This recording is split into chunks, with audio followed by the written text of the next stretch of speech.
Olá, pessoal. Bem-vindos à revisão de Direito Tributário na semana de véspera da prova de procurador da Procuradoria-Geral do Estado do Rio de Janeiro, que vai acontecer agora em agosto de 2026. Para quem ainda não me conhece, meu nome é Vitor Fiorindo, eu sou procurador do Estado e mestre em Direito Tributário pela UERJ, aprovado no último concurso da PGE, que foi o 18º, e eu selecionei alguns temas para falar em uma hora para vocês, que eu acredito que estão no radar da banca e podem cair direta ou indiretamente.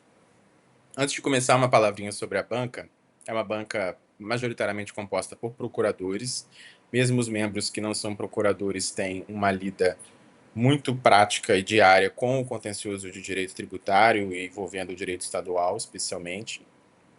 E, portanto, eu acho que é uma banca muito prática, muito atualizada e muito preocupada com os problemas atuais, candentes mesmo, do direito tributário do Estado do Rio de Janeiro, sem prejuízo, é claro, de algumas reflexões teóricas que baseiam esses problemas práticos, mas eu acredito que é uma banca que vai valorizar realmente aqueles candidatos que se destacam do ponto de vista da preparação do preparo para o exercício do cargo, que é realmente o que a gente deve procurar, na minha opinião, numa banca de concurso público, né? Eu selecionei, portanto, temas que estão realmente na ordem do dia, temas que são vistos na Procuradoria diariamente e que com certeza vão estar no radar aí da banca na elaboração das questões. Eu vou começar com um tema que quem leu com atenção o edital percebeu que foi dada muita ênfase, que é a reforma tributária. Evidentemente não estava no meu edital, mas no edital atual fica muito clara a preocupação da banca em detalhar, destrinchar de forma bem detalhista a reforma tributária e colocar ela no edital. Então, eu acredito que já na primeira fase, assim como aconteceu na Procuradoria do Município, possa vir uma questão envolvendo a reforma tributária.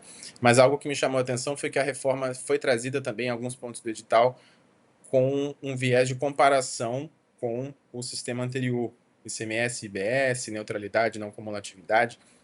O candidato vai precisar entender realmente o que chamou a reforma tributária, o que ensejou a reforma tributária e como vai ser a transição e como vai ser a mudança de alguns dos paradigmas que norteiam o nosso sistema atual. Por isso que eu selecionei esse primeiro tema da neutralidade tributária e a não cumulatividade no IBS e na CBS. A neutralidade, não preciso dizer, é um tema que está expressamente elencado lá no nosso edital. Bem, começando pelo começo. Antes da reforma de 2023, o princípio da neutralidade era, no máximo, um princípio implícito na nossa Constituição Federal.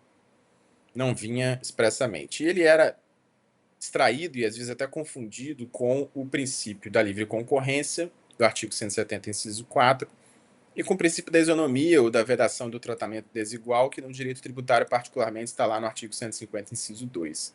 Embora o princípio da neutralidade já tivesse sido citado já várias vezes pela doutrina e pelo Supremo Tribunal Federal, não me parece que havia um aprofundamento teórico muito grande sobre esse princípio. Mas, de qualquer forma, a emenda 132 trouxe de forma expressa e com muito destaque o princípio da neutralidade, lá no artigo 156A, parágrafo 1º, ao dizer que o IBS, por consequência a CBS, vão ser informados pelo princípio da neutralidade. Portanto, é uma permissão, na verdade, uma obrigatoriedade, ao meu ver, de que todo o sistema tributário do IBS e da CBS seja lido pela lente do princípio da neutralidade, sempre retornando à neutralidade para se interpretar as questões que surgem. E para a sorte dos candidatos, a definição do princípio da neutralidade veio lá no artigo 2º da Lei Complementar 214 de 2025, segundo o qual o tributo deve evitar distorcer as decisões de consumo e de organização da atividade econômica. É claro que a definição doutrinária é mais complexa do que essa, mas é uma definição essa aí muito suficiente para uma prova de concurso público, especialmente a primeira fase. Então, faço uma remissão aí, se ainda não houver, entre o artigo 156A, parágrafo 1º, e o artigo 2º da lei complementar. Bem, por ser um princípio, é evidente que é uma meta, um objetivo a ser buscado, é um mandato de otimização do sistema que nunca vai ser atingido totalmente. Ou seja, é óbvio que só por existir a tributação, alguma influência, alguma consequência já existe inafastavelmente para o comportamento dos agentes econômicos. Mas a ideia do princípio da neutralidade é que o Estado deve tentar, ao máximo, evitar essa interferência, usar os impostos, os tributos sobre consumo para arrecadar o que ele puder arrecadar, para satisfazer as suas necessidades econômicas, financeiras, de realização das políticas públicas, mas sem que com essa tributação ela interfira em como as pessoas, os empresários negociam, se instalam, escolhem a atividade que vão exercer e como os consumidores escolhem o que vão comprar.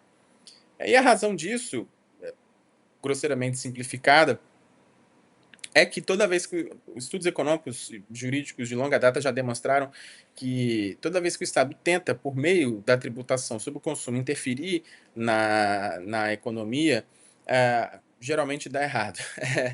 O tiro sai pela culatra e consequências não previstas ou até ruins para aquele objetivo são atingidas. Distorções de preços, distorções na alocação de fatores de produção, aumento de custo para os empresários, a fim de gozar de determinado benefício, que às vezes acaba dando errado. Distorções de desenvolvimento econômico, porque determinado setor ou produto ou serviço é incentivado pelos benefícios fiscais ou por uma alíquota diferente, e aí outro fica negligenciado pelos agentes econômicos. Enfim, o que se percebeu é que é melhor que esses impostos sejam neutros à economia e que por meio de outras ferramentas de incentivo, fomento, isenção, quando necessário, aí sim se execute determinadas políticas públicas, mas não diretamente por meio da tributação. E a neutralidade pode ser estudada, para fins aqui meramente didáticos, em duas dimensões. Primeira dimensão é horizontal, tributação isonômica de todos os bens e serviços. Bens e serviços semelhantes não devem ter alíquotas ou tratamentos tributários muito diferentes. Vou dar aqui um exemplo negativo no nosso ordenamento atual. O transporte rodoviário, transporte intermunicipal, interestadual, ele é tributado pelo ICMS. Toda vez que alguém comprar uma passagem de ônibus para um outro estado, incide ali um imposto. Mas as passagens aéreas não são tributadas pelo ICMS, porque existe uma decisão do Supremo, em ação direta, que entendeu que não havia os elementos necessários na lei complementar para viabilizar essa tributação, e ela acabou nunca sendo posta em prática. Então você tem aí um problema evidente de neutralidade, dois meios de transporte que deveriam ser tributados da mesma forma, um é completamente isento de tributo e sobre o outro incide o ICMS. Não estou dizendo que só por conta disso as passagens aéreas sejam mais baratas que as passagens de ônibus, não é essa a questão. A questão é que, por meio de uma distorção, de um problema de desenho tributário, você tem dois meios de transporte que deveriam ser igualmente incentivados ou desenvolvidos pelo Estado, só que um deles tem, na verdade, uma isenção total de tributos, e eu poderia dizer que até uma isenção, uma não incidência, na verdade, bastante injusta, né, do ponto de vista da capacidade contributiva, porque geralmente os passageiros de aviões têm maior capacidade contributiva do que os de ônibus, e eles têm, não obstante, uma redução de tributos. A dimensão horizontal da neutralidade, portanto, buscaria evitar esse tipo de distorção, entre outras, envolvendo diferentes tipos de alimentos, diferentes tipos de veículos. A gente pode pensar nos veículos produzidos em determinadas regiões do país, enfim. Essa é a dimensão horizontal da neutralidade. A reforma tributária brasileira, não obstante a incidência desse princípio, ela trouxe mais alíquotas e benefícios fiscais do que o ideal, mas essa foi uma composição política inafastável ali em razão da forma como a reforma tramitou no Congresso. Eu queria trazer para a reflexão de vocês, nesse aspecto, a decisão recente do STF na DI 7779, de semana passada, eu acredito, a primeira decisão do Supremo sobre a reforma tributária envolvendo a isenção de IBS e CBS na compra de veículos por pessoas com deficiência. O STF decidiu que a Constituição, embora dissesse que a lei complementar podia trazer requisitos e critérios para a fruição dessa isenção, a lei complementar não podia ter diferenciado as pessoas por grau de deficiência para definir se elas tinham ou não direito a essa isenção. Essa seria uma diferenciação, segundo o Supremo, que a Constituição não permitiu. O acordo ainda não foi publicado, mas a ideia divulgada no site do Supremo foi essa. Bem, do ponto de vista, eu não estou fazendo aqui juízo de valor sobre se deveria haver essa isenção ou não. Estou dizendo do ponto de vista da neutralidade, visando o nosso concurso da PGE, como procurador do Estado, como que você veria essa questão, esse problema tributário de uma forma crítica? Bem, do ponto de vista do princípio da neutralidade, é sempre melhor que não haja isenções, reduções de alíquota, e é sempre melhor que, chamado a interpretar essas questões, o Poder Judiciário seja contido para não aumentar um benefício fiscal que foi inserido ali na Constituição, mas que, do ponto de vista da neutralidade, nem deveria ter sido. E essa visão tem vários fundamentos. Por exemplo, quando se beneficia determinada atividade, determinado fornecimento, aqui nós estamos falando de veículos novos a pessoas com deficiência, e é um tributo de um valor significativo, porque os bens são de um valor bem alto, evidentemente reduz-se a arrecadação do Estado sobre aquela atividade, e essa redução de arrecadação tem que ser compensada pelo aumento da alíquota de referência para as outras incidências tributárias. E não tenho dúvida de que será, porque assim o ADCT determina. A arrecadação dos estados tem que se manter a mesma antes e depois da reforma. Então, quando ele perde de um lado, ele vai ter que ganhar do outro.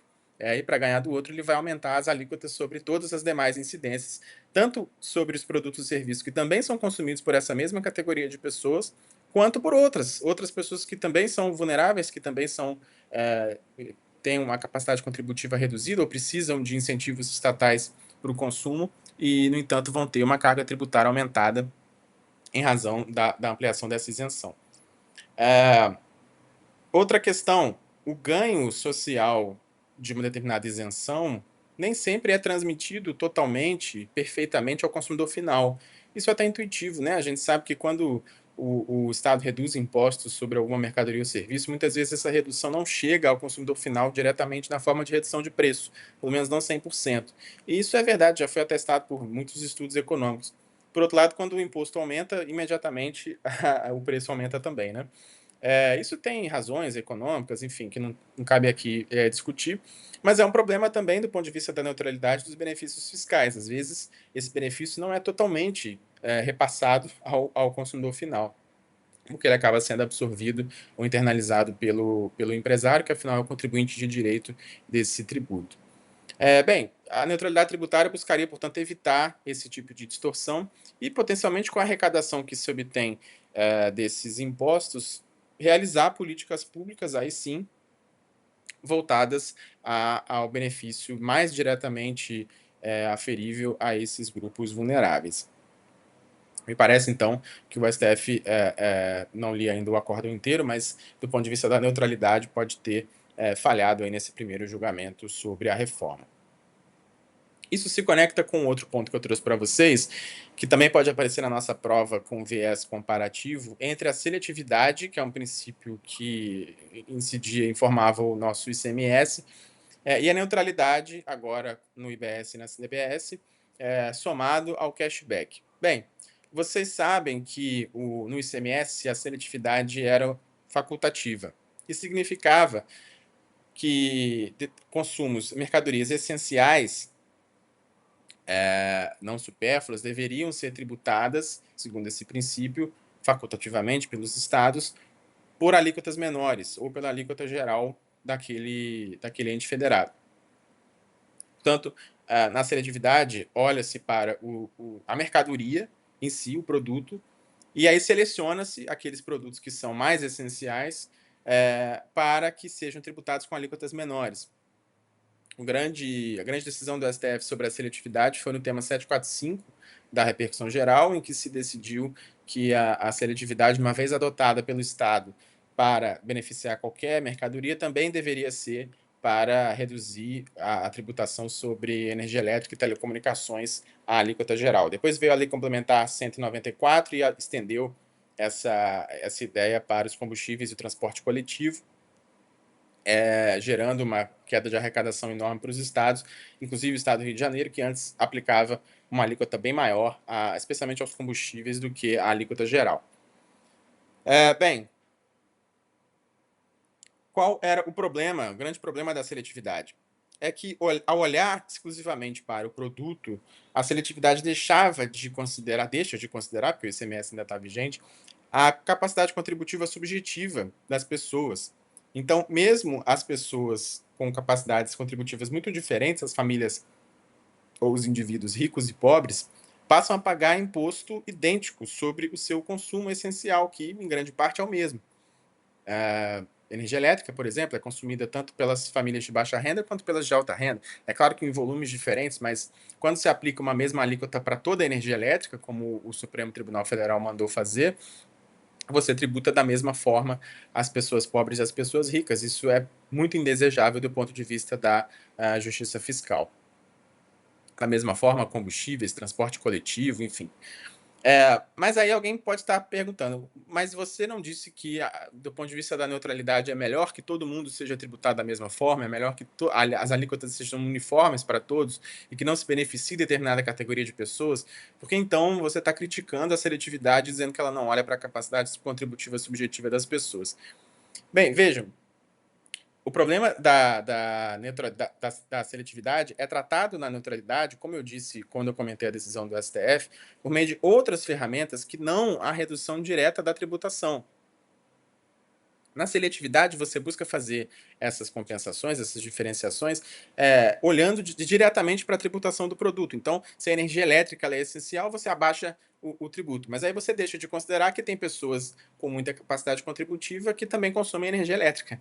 A neutralidade, ela, como o nome já sugere, ela olha para as mercadorias, para os serviços, para o consumo em si, para as mercadorias em si, de forma neutra.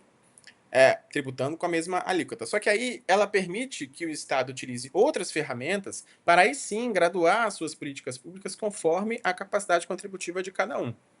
Por exemplo, o maior exemplo dessa permissão é o cashback, que é uma ferramenta prevista também pela nossa reforma, que consiste na devolução do imposto pago pela alíquota neutra, pela alíquota geral, normal, a pessoas de baixa renda que consomem a energia elétrica, o gás, o transporte, o combustível, enfim, as telecomunicações. Então você tributa todo mundo da mesma forma e você devolve para aqueles que têm menos capacidade contributiva o imposto que eles acabaram de pagar. Idealmente, e eu acredito que o cashback em algum momento vai funcionar assim, essa devolução é imediata. Na verdade, na prática, a pessoa nem vai ter o desembolso daquele dinheiro, daquele imposto. Ela vai, ao mesmo tempo, ter um débito e um crédito, como se fosse isso, e ela não vai pagar. Mas se você olha só para a tributação em si, a tributação é neutra. Então, essa diferença interessante entre a seletividade e a neutralidade.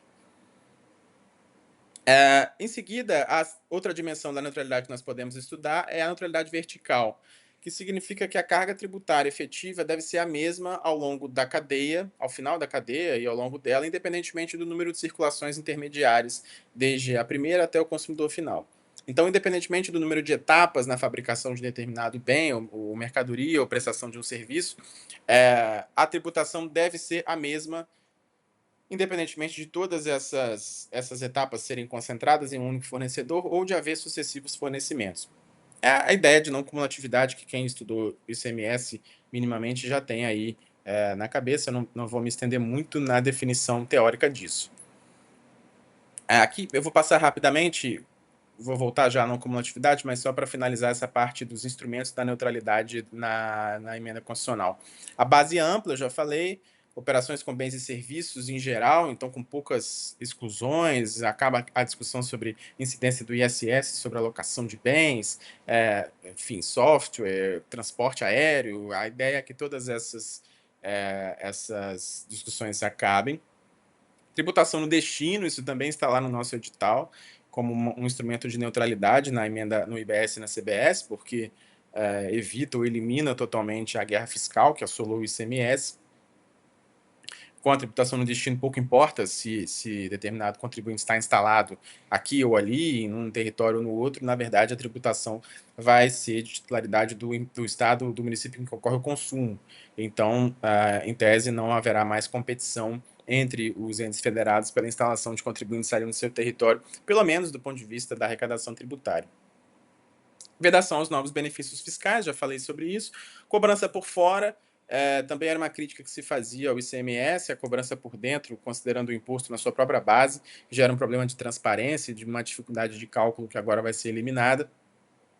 E a existência, o funcionamento do Comitê Gestor do IBS como uma instituição, uma entidade que concentra a interpretação normativa, a arrecadação do imposto e a distribuição, tende também a diminuir aqueles problemas de haver uma miríade de interpretações sobre uma mesma norma, enfim, conflitos entre um Estado e outro, glosa de créditos, como existia no ICMS. Existe no ICMS hoje em dia. Agora, sobre a não cumulatividade, que eu já disse que está relacionada à nossa neutralidade vertical. Bem, não cumulatividade vem lá no artigo 156A, parágrafo 1º, inciso 8, que diz que o IBS será não cumulativo, compensando seu imposto devido pelo contribuinte com o montante cobrado sobre todas as operações nas quais ele seja adquirente, excetuadas exclusivamente as consideradas de uso ou consumo pessoal, especificadas em lei complementar e as hipóteses previstas nessa Constituição. Primeira coisa, comparação entre essa redação da não cumulatividade no IBS com a redação que nós tínhamos no ICMS. Vejam que no ICMS, artigo 155, parágrafo 2º, inciso 1, nós tínhamos a compensação, o ICMS será o imposto não cumulativo, compensando-se o que for devido em cada operação relativa à circulação de mercadorias ou prestação de serviços com o montante cobrado nas anteriores. Bom, vejam que o foco no ICMS era na operação, uma operação e as operações anteriores. Agora, no IBS, nós temos uma redação muito mais ampla, porque a compensação vai ser sobre todas as operações nas quais um determinado contribuinte seja adquirente. Então, tudo que ele adquire, independentemente de uma vinculação a determinada operação específica, excetuadas exclusivamente as consideradas de uso ou consumo pessoal especificadas em lei complementar. Então, você tem uma amplitude muito maior e a exceção a essa não cumulatividade é muito restrita. É só os bens de uso e consumo, só os bens de uso e consumo pessoal especificados em lei complementar que não podem dar direito a crédito de IBS. Diferentemente do ICMS, em que nós tínhamos, e a gente vai ver isso ainda durante essa aula, uma série de restrições, exceções e limitações ao crédito que já foram diversas vezes validadas pelo Supremo Tribunal Federal, inclusive em repercussão geral. Agora, o ponto de tensão que sobra na não cumulatividade do IBS são especialmente esses bens de uso e consumo pessoal, que têm que vir delegados à lei complementar. O que são esses bens de uso e consumo pessoal? Bem, o pessoal nessa redação diz respeito àquilo que não é consumido pela empresa. É um consumo, portanto, que não é vinculado à prestação, a exercício daquela atividade econômica ou a prestação daquele serviço.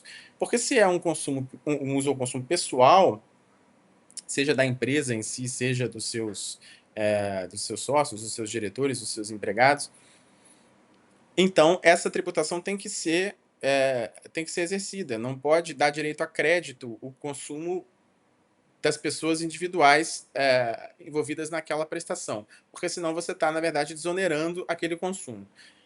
Eu vou explicar isso melhor com exemplos, mas eu só queria trazer de início essa definição. O que significa esse uso ou consumo pessoal?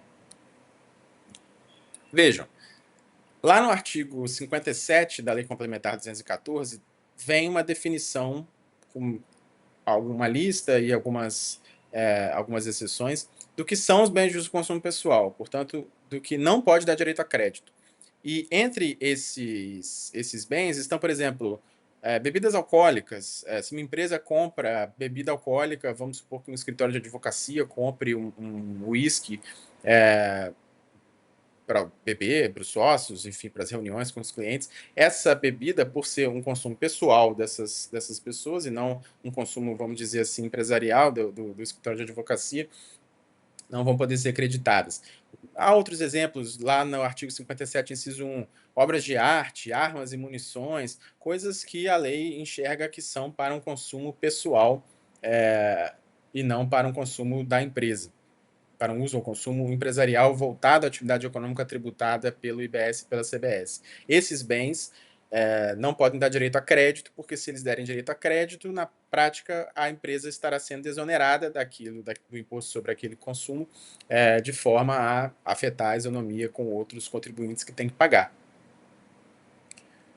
E há nesse artigo 57, ele é bem extenso, vocês leiam depois com atenção, outras hipóteses, como fornecimento pela empresa a pessoas relacionadas de produtos e serviços a valor inferior ao de mercado, ou seja, se a empresa compra, por exemplo, um carro e fornece esse carro é utilizado por um dos diretores, por um dos sócios, para as suas atividades pessoais, para viajar com a família para o litoral. Esse carro, então, ele não pode ter o imposto totalmente desonerado, como se fosse um carro utilizado 100% na atividade empresarial. Ele vai ter que sofrer uma tributação proporcional ao que se utiliza de forma privada. Essa é a ideia, portanto, dos bens de consumo pessoal. Mas aí vejam a crítica que eu quero trazer para vocês refletirem. Artigo 57, parágrafo 3º, inciso 4. Não são bens de uso de consumo pessoal alguns benefícios de natureza trabalhista, como plano de saúde, vale transporte, vale alimentação e benefícios educacionais fornecidos pelos empresários aos empregados. E a crítica qual é a justificativa do ponto de vista da neutralidade, para desonerar plano de saúde fornecido pelo empregador, por exemplo, mas não desonerar o plano de saúde adquirido diretamente por um consumidor final? Vejam, se a pessoa é empregada de uma determinada empresa e ela tem um plano de saúde, esse plano de saúde não tem tributação, porque a tributação gera crédito integral para o empresário. Mas se ela contrata esse plano de saúde por fora, ela paga integralmente o imposto. Assim também vale transporte, vale alimentação e benefícios de educação. Isso é uma quebra de neutralidade horizontal, porque tributos e serviços semelhantes são tributados de forma diferente só em razão de serem fornecidos por um empregador e não comprados diretamente pelo consumidor final. Esse é um problema que apareceu no Congresso Nacional, grupos de pressão envolvendo especialmente setores que empregam muitas pessoas, diziam ao Congresso que se esses benefícios fossem onerados, fossem tributados, eles não poderiam mais ser fornecidos porque ficariam muito caros para o empresário. E aí ganharam essa desoneração. Mas do ponto de vista da neutralidade, isso é muito problemático, porque você cria distorções entre consumos que são semelhantes, e, novamente, você não garante que essa economia tributária vai ser totalmente repassada, né, ao trabalhador. Acaba que isso portanto, enxergando criticamente esse problema, um subsídio disfarçado, uma isenção tributária, por meio de um crédito que não deveria acontecer, que não passa pelos controles do artigo 150, parágrafo 6º e 113 do ADCT, que vocês já conhecem, envolvendo benefícios fiscais, sem compensação na forma do artigo 14 da LRF, e violando ainda, possivelmente, aquela vedação lá na Constituição Federal a novos benefícios fiscais. Reduz-se a base tributária geral, nenhum plano de saúde fornecido por empregador vai ser tributado, e aí a consequência é a pressão, novamente, sobre a alíquota de referência, a mesma ideia que eu trouxe lá naquela decisão do STF sobre a isenção na compra de veículos, penalizando, por consequência, quem não tem acesso a esse benefício, ou seja, uma pessoa que contrata um plano de saúde fora da sua relação de emprego, ela vai pagar, além de pagar uma alíquota de imposto que a outra pessoa não pagaria, ainda vai pagar uma alíquota maior, porque a sua arrecadação vai ter que compensar aquela arrecadação que não foi feita lá pela outra. Um contra-argumento que se poderia trazer é que o trabalho desses empregados é um insumo empresarial para esses empregadores, e esses insumos empresariais devem ser desonerados de tributação. O problema é que, quando se contrata um plano de saúde para o empregado, ou se concede a ele um vale transporte, um vale alimentação, o consumo desses bens, do plano de saúde, do transporte, ele não é feito pela empresa, ele é feito pessoalmente pelo trabalhador. É um consumo, um uso ou consumo pessoal do trabalhador. Então, e aqui quando eu falo trabalhador, eu não estou falando só dos empregados comuns da empresa, eu estou falando também dos diretores, estou falando dos sócios, das pessoas que têm capacidade contributiva para pagar esse imposto e não pagarão. Inclusive, sócios diretores de empresas que têm planos de saúde extremamente caros, e que na prática vão ser beneficiados por essa desoneração. Não eles pessoalmente, mas a empresa. E aí, evidentemente, nós podemos pensar em construção de estruturas empresariais até simuladas para fruição desse benefício disfarçado. Bem, prosseguindo, eu ainda no ponto da neutralidade da não cumulatividade, eu vou falar um pouco de split payment, porque isso está expressamente no nosso edital também. O artigo 156-A, parágrafo 5º, inciso 2 da Constituição Federal, permite que o crédito tributário do adquirente seja condicionado ao efetivo recolhimento do imposto pelo fornecedor, nas hipóteses em que houver o split payment, que é o pagamento o recolhimento do imposto na liquidação financeira da operação, já vou explicar isso melhor, ou o pagamento direto do imposto pelo próprio adquirente. O que isso significa? No ICMS, em outros tributos não cumulativos atualmente, o fornecedor só precisa destacar o imposto em nota, informar que aquela operação é tributada por um determinado valor, e o adquirente, só com base nessa nota fiscal, tem direito àquele crédito, quando ele adquire uma mercadoria tributada. Independentemente de esse crédito, que foi destacado pelo fornecedor anteriormente, ter sido efetivamente pago ao Estado. Porque se o fornecedor destaca um imposto, é porque ele deve esse imposto, ele vai computar esse débito lá nos seus registros, e ele, feitas as devidas compensações, tem que pagar a diferença ao Estado no final do mês. Mas se ele não paga, mas ele emite uma nota em que há um destaque do imposto, o adquirente pode aproveitar esse imposto destacado como crédito, mesmo que não tenha havido débito, o pagamento do débito lá pelo fornecedor. Esse é um problema muito grande, talvez um dos maiores problemas envolvendo fraude fiscal atualmente no ICMS, que são as famosas notas frias, notas fiscais que não correspondem a fornecimento real de mercadoria, ou pelo menos não por aquele preço informado, ou ainda que se refira a um fornecimento que efetivamente aconteceu, o imposto sobre aquele fornecimento não foi pago ao Estado. Então, o Estado tem que conferir o crédito, garantir o crédito ao adquirente, sem ter, por outro lado, o débito recolhido realmente do fornecedor. O Estado fica, portanto, num duplo prejuízo. Né? Ele não só não recolhe, não tem arrecadação, como ele ainda tem que pagar crédito ao adquirente. Isso é um problema grande nos impostos em tributos não cumulativos no mundo inteiro. Na União Europeia existe especialmente um problema chamado de fraude carrossel, em que fornecedores de diferentes países vão emitindo notas para adquirentes de outros países também, que vão aproveitando esses créditos contra os seus sujeitos ativos, e vão repassando essa mercadoria por vários estados da União Europeia, e sem que nunca haja recolhimento de um centavo de imposto, e o prejuízo vai ficando cada vez maior, envolvendo essas mercadorias fraudulentamente circuladas. No Brasil também nós temos esse problema grande das notas frias. E qual que é a resposta do ordenamento para esse tipo de fraude? O condicionamento do crédito do adquirente ao efetivo pagamento do débito pelo fornecedor. Só que é evidente que esse condicionamento enseja uma objeção muito clara dos contribuintes, que é o que eu, adquirente, tenho a ver com o que o fornecedor fez com o dinheiro dele. Uma vez pago o preço, eu tenho que ter direito a crédito, independentemente do que o meu fornecedor fez, se ele pagou ou não. Isso é problema do Estado.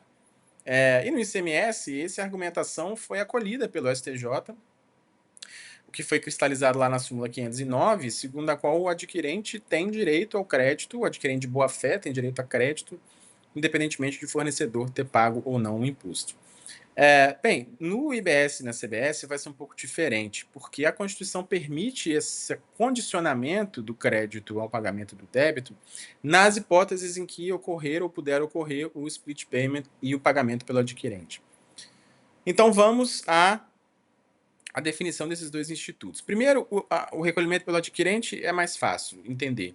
Simplesmente em determinadas cadeias de circulação, quando houver fraudes maiores ou determinado valor de operação, o adquirente, o Estado vai fornecer uma ferramenta para que o adquirente recolha ele mesmo o imposto devido na operação, na compra, diretamente ao Estado.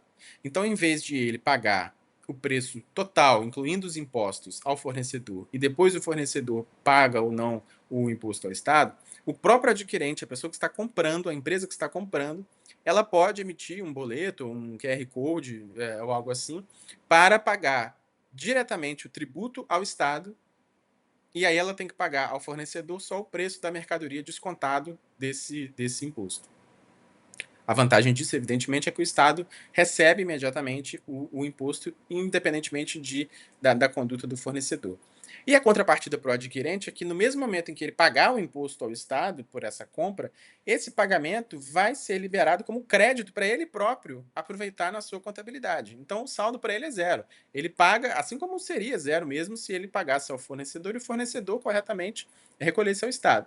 Mas para evitar essa dúvida, o adquirente mesmo recolhe e o Estado diz: olha, beleza, o recolhimento, nessa mercadoria aqui, nessa circulação, o imposto já foi recolhido, então o adquirente tem direito a crédito desse imposto que ele acabou de recolher. Portanto, o saldo para o adquirente é zero e ele tem a vantagem de ter direito ao crédito. E a outra hipótese é o split payment, que vocês também já devem ter estudado, mas trazendo aqui uma definição simples, vai ocorrer nos meios de pagamento eletrônicos, em que a instituição financeira responsável pelo recebimento do pagamento vai instantaneamente dividir esse pagamento recebido entre aquilo que seja preço da mercadoria, e o preço da mercadoria ele vai imediatamente transferir ao fornecedor, e imposto. O que é imposto, ou contribuição, ou CBS, ele vai depositar diretamente a conta do Estado. Então é a mesma ideia, em vez de se pagar totalmente ao fornecedor e depois o fornecedor recolhe ao Estado o que ele deveria, a própria instituição financeira que faz a intermediação desse pagamento é que vai fazer a divisão. Eliminando, portanto, a possibilidade de o fornecedor não fazer o pagamento.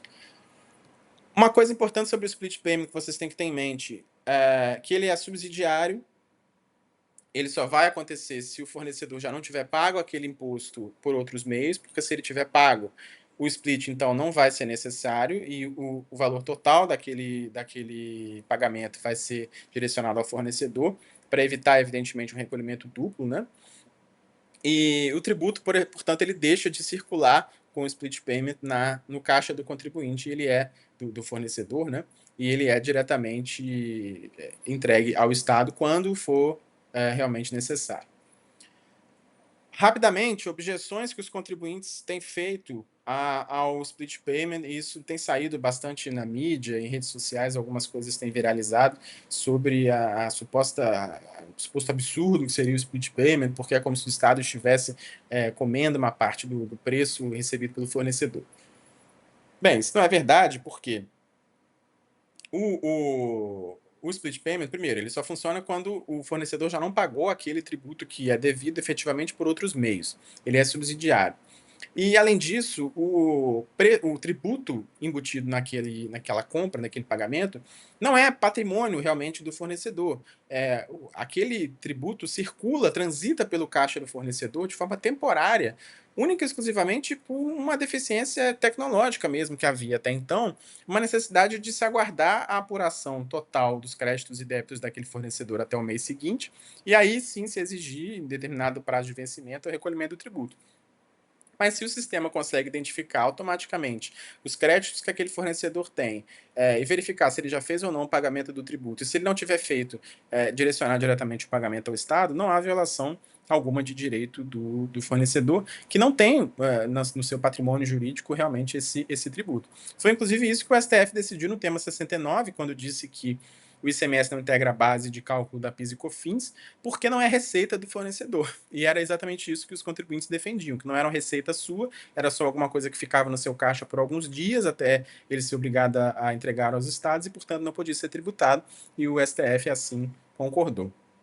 Mesmo motivo pelo qual a apropriação indébita de ICMS ou de qualquer tributo recolhido pelo fornecedor, arrecadado pelo fornecedor, mas não recolhido ao Estado, é crime.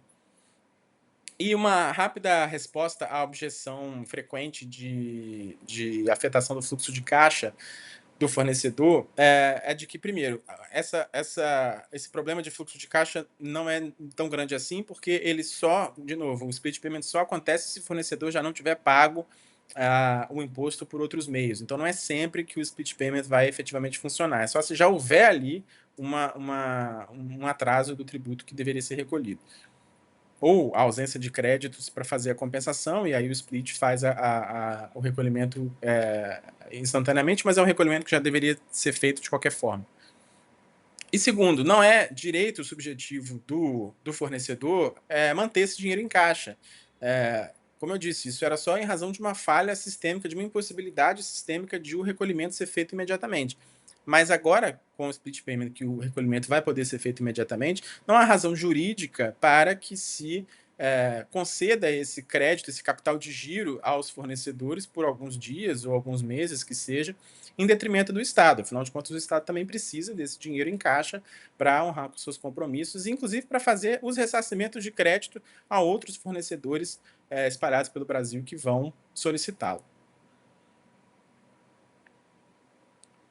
Bem, passando agora rapidamente para alguns temas polêmicos de ICMS. O primeiro e o mais candente, eu diria, para o Estado do Rio de Janeiro é a discussão entre o critério de creditamento de ICMS, a discussão entre o crédito físico e o crédito financeiro.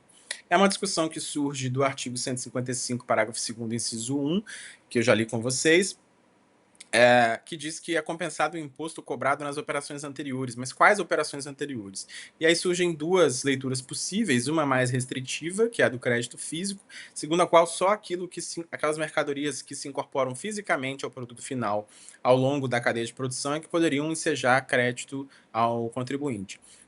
E uma outra ideia, que é a do crédito financeiro, segundo a qual qualquer custo relevante, custo financeiro relevante do contribuinte poderia dar direito a crédito, que é mais ou menos a ideia do que veio a ser agora consagrada na reforma tributária, mas que já se pretendia trazer ao ICMS.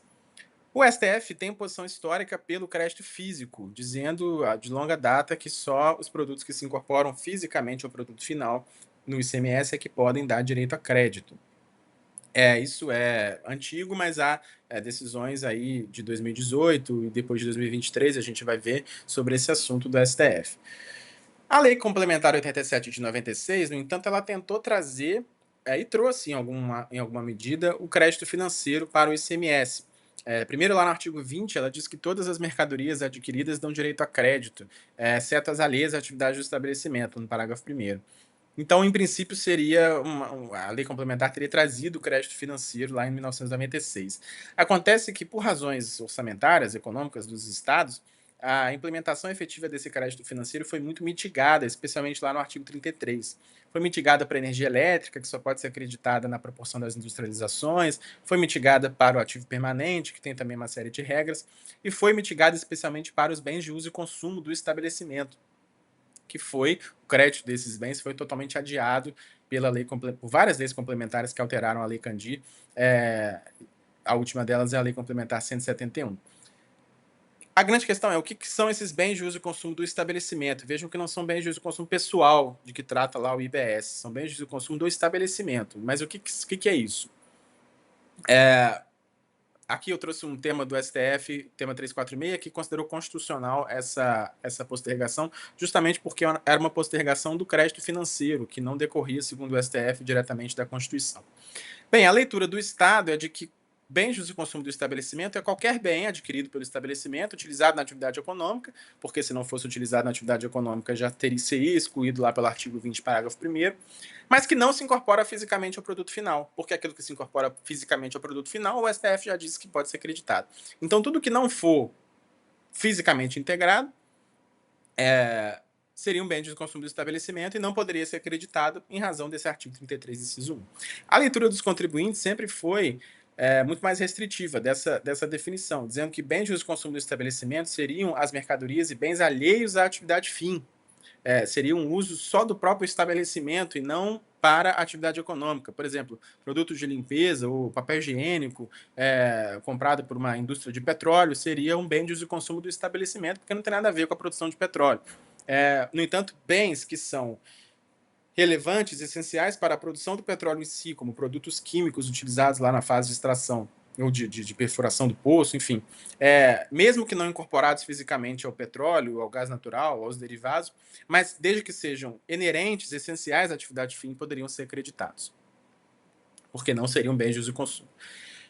Essa discussão é longa, mas resumindo para vocês, em 2023 o STJ deu razão aos contribuintes por um julgamento de cessão de embargo de divergência, dizendo que o creditamento referente à aquisição de materiais, produtos intermediários empregados no processo produtivo, inclusive os consumidos ou desgastados gradativamente, desde que comprovada a necessidade de sua utilização para a realização do objeto social da empresa, ou seja, desde que essencial à atividade fim, pode ser feito.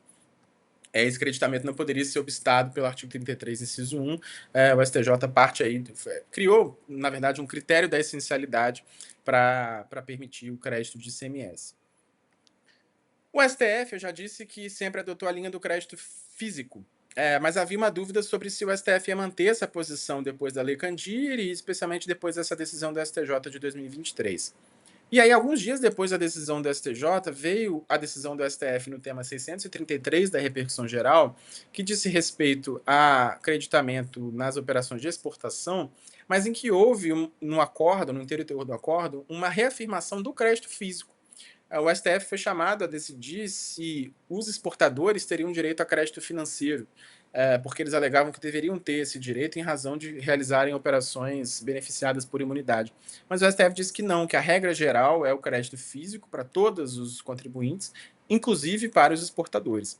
Então o Estado passou a sustentar que nessa primeira parte do acordo, em que o STF diz que o crédito é físico para todo mundo, ele teria reafirmado essa categoria, mesmo depois da Lei Candir, porque no voto condutor do acórdão existe a transcrição dessa lei, dos artigos dessa lei, e o Supremo reafirma que, mesmo considerando essa lei, o crédito é físico e os exportadores, portanto, não teriam direito ao crédito financeiro. Mas essa raça decedente, segundo o Estado, poderia ser estendida também para as outras mercadorias, para os outros contribuintes.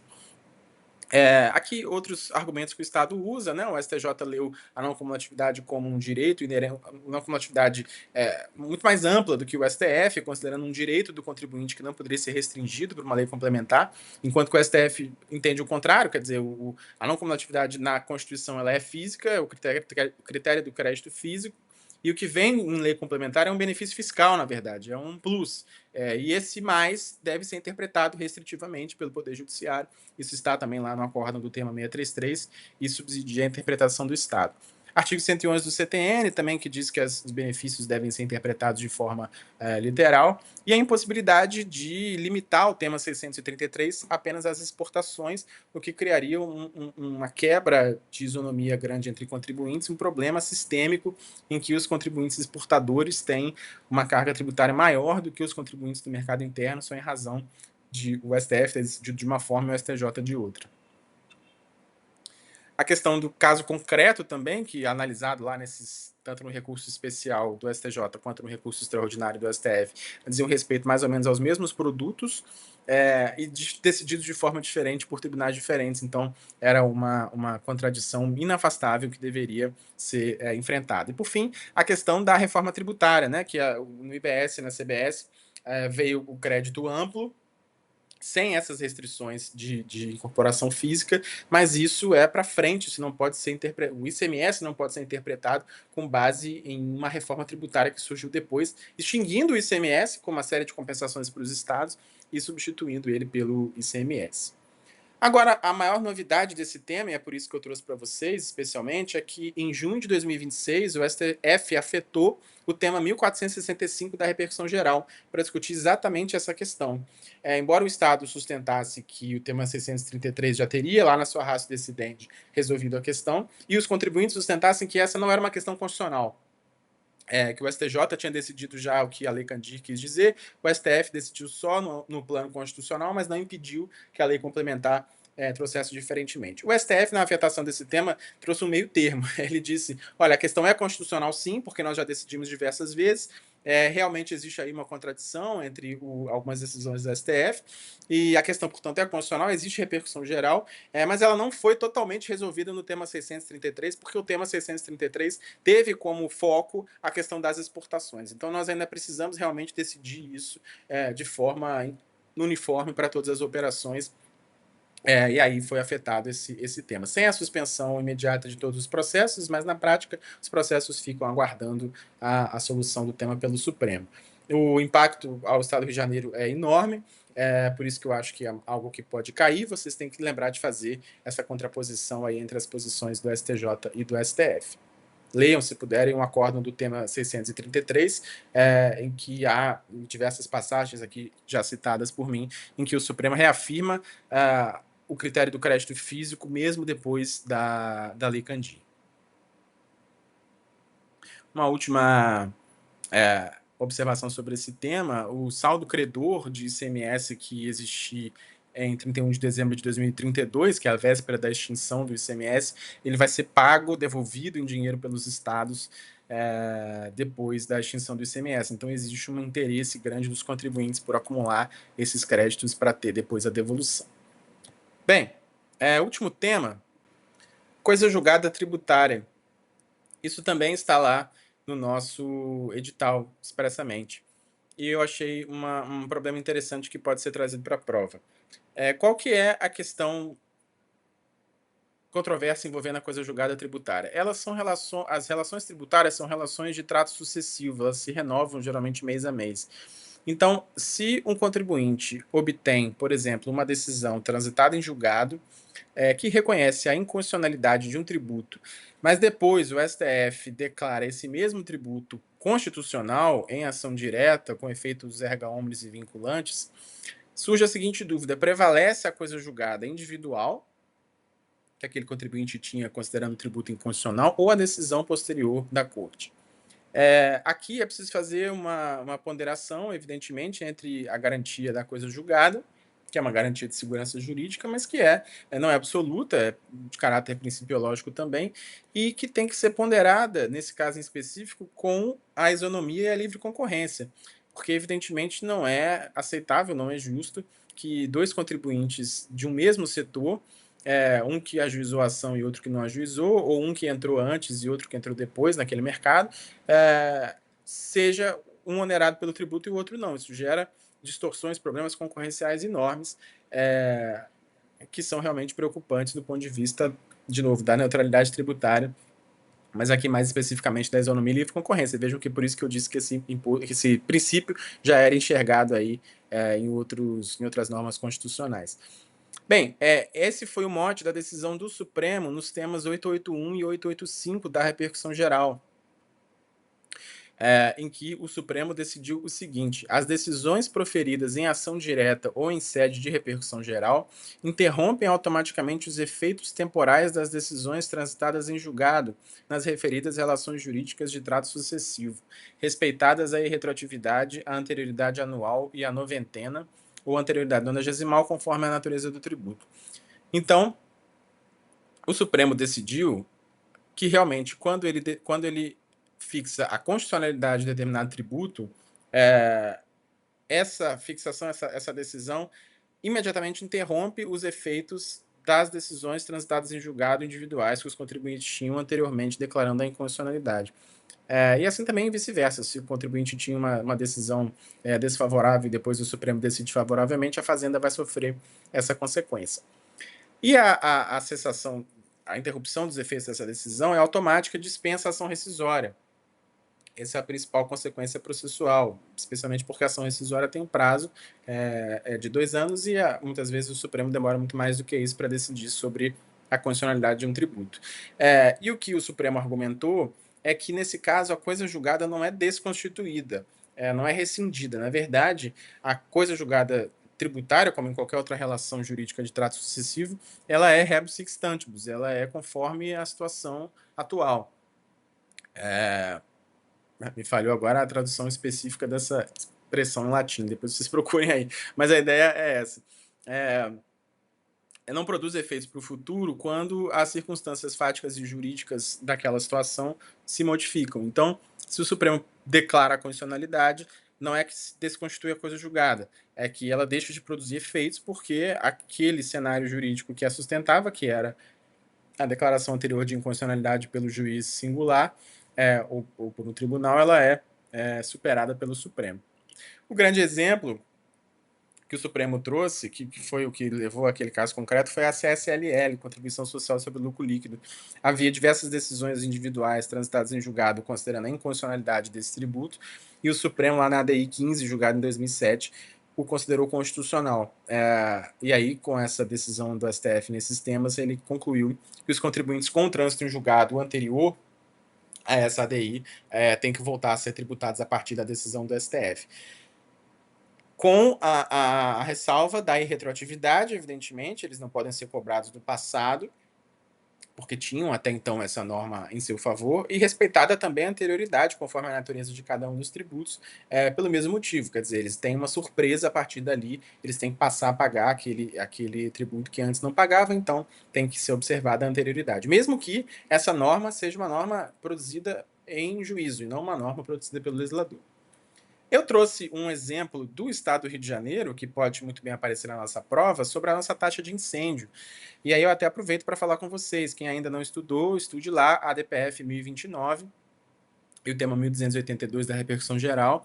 A 1029 é a específica do Rio de Janeiro, em que o Supremo considerou constitucional a nossa taxa de incêndio.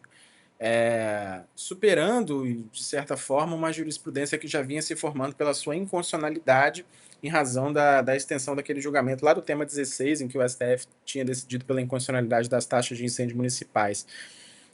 Na DPF 1029, a nossa taxa foi considerada constitucional. Inclusive, esse é um acórdão que também pode sozinho cair na prova. Mas a questão é, os contribuintes que tinham decisões individuais transitadas em julgado anteriormente à DPF 1029, dizendo que o tributo era inconstitucional, tem que passar a pagar? Sim, tem que passar a pagar, respeitada a retroatividade, a anterioridade, mas por aplicação desses novos temas aí do Supremo. Uma dúvida que eu trouxe, que realmente eu ainda não vi ela solucionada, é se essa decisão do STF tem aplicação também às decisões dos tribunais de justiça, do TJ do Rio, por exemplo. Eu li com atenção o acórdão do Supremo e não encontrei ali menção a essa lógica de outros tribunais que também têm competência para julgar em ação direta a constitucionalidade de leis. Mas, se isso cair na prova, eu defenderia, como procurador do Estado, que a razão de decidir do acórdão é plenamente aplicável às decisões do Tribunal de Justiça Estadual. Considerando a competência aí do artigo 125, parágrafo 2º da Constituição, conferida a esses tribunais para realizar o controle de constitucionalidade. Pelas mesmas razões que o STF utilizou considerando a sua própria competência de isonomia, de livre concorrência, isso se aplicaria também às decisões estaduais. Agora, o último ponto, a coisa julgada inconstitucional no CPC e a questão de ordem na ação rescisória número 2.876, julgada pelo Supremo em 2025. Esse é um outro julgamento complexo. Eu recomendo também que vocês, se puderem, leiam ali pelo menos a ementa dessa questão de ordem que já foi publicada, mas eu vou explicar aqui rapidamente para vocês.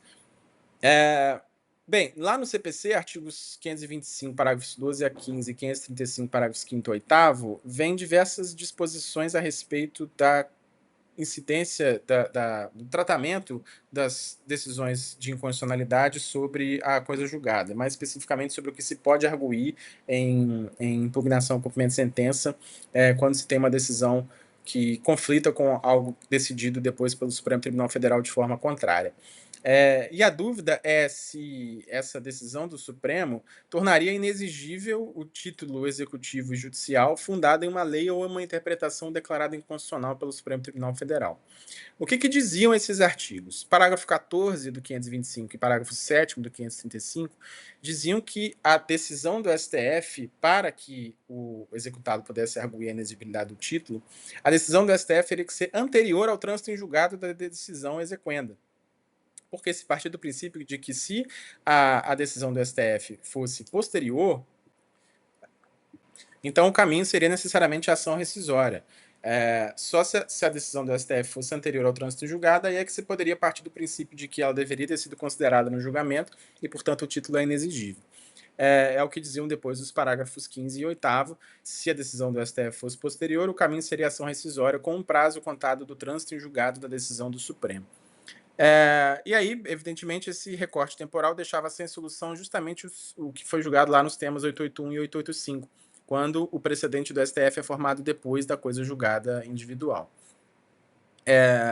E aí, nessa questão de ordem, o Supremo decidiu duas coisas. Primeiro, declarou inconstitucional o parágrafo 14 do 525 e 7º do 535, na parte em que exigiam que a decisão do STF fosse anterior. Ou seja, mesmo se a decisão do STF for posterior ao trânsito em julgado da decisão individual, ela ainda pode ser arguída pelo executado, sustentando a inexigibilidade daquele título, com o mesmo fundamento que eu já falei dos temas anteriores. E a segunda decisão do Supremo nessa questão de ordem foi uma interpretação conforme dos artigos, dos parágrafos 15 e 8º, para fixar um regime modulável de funcionamento da ação rescisória, como eu vou explicar melhor no slide seguinte. Aqui eu estou transcrevendo a decisão do Supremo. Em cada caso, o STF poderá definir os efeitos temporais dos seus precedentes vinculantes e a sua repercussão sobre a coisa julgada, inclusive a extensão da retroação para fins de rescisória ou mesmo não cabimento da rescisória diante de grave risco de lesão à segurança jurídica ou interesse social. Então, o próprio Supremo pode modular sua decisão e dizer que não cabe essa ação rescisória do parágrafo 15. Ou que ela cabe com um prazo diferente, enfim. Na verdade, o STF pode fixar o regime temporal das suas decisões no que diz respeito à afetação das coisas julgadas de forma individual em cada caso. Na ausência de manifestação expressa, os efeitos retroativos não excederão 5 anos, contados do ajuizamento da rescisória, que deve ser proposta no prazo decadencial de 2 do trânsito em julgado da decisão do Supremo. Isso é a regra geral do CPC. E o interessado pode arguir inexigibilidade do título amparado em norma ou interpretação tida por inconstitucional, seja a decisão do Supremo anterior ou posterior ao trânsito em julgado da decisão exequenda. É aqui que vem a inconstitucionalidade do artigo, do parágrafo 14, que eu já mencionei para vocês. Então, os temas 881 e 885 resolvem o futuro, quer dizer, o que acontece com a relação jurídica nos exercícios posteriores, nas competências posteriores, e essa questão de ordem resolve o passado, porque você está tratando de uma coisa julgada que já existe, de uma repetição de indébito, por exemplo, e que o executado pode arguir inexigibilidade com esses fundamentos. Eu ampliei aquele exemplo da taxa de incêndio, pensando também na possibilidade de o contribuinte, além de ter a declaração da inconstitucionalidade da taxa de incêndio para o futuro, ele também ter uma decisão que condene o Estado a devolver o passado. E aí o Estado, a meu ver, poderia, numa impugnação em cumprimento de sentença, alegar a inexigibilidade do título, mesmo que a decisão do Supremo seja posterior à formação da coisa julgada individual daquele contribuinte, por aplicação dessa decisão do Supremo que eu trouxe para vocês. Bem, pessoal, até estendi um pouquinho meu tempo aí. Vocês viram muito mais tempo na reforma tributária do que nos outros temas, porque realmente é algo que eu acredito que possa vir já na primeira fase. Se não vier na primeira, vai vir na segunda. Mas vejam que são conceitos que participam também do entendimento do próprio ICMS, de vários temas do direito tributário em geral. Então, pode vir uma questão que misture aí todas essas coisas. Eu agradeço a atenção de todos. Peço perdão pela velocidade da fala, mas é porque eu tentei trazer para vocês aí, nesse exíguo tempo de 1 hora, o máximo de questões possíveis que eu acho que podem aparecer na semana que vem. Desejo uma boa prova a todos e espero vê-los em breve como os meus colegas na Procuradoria. Um abraço.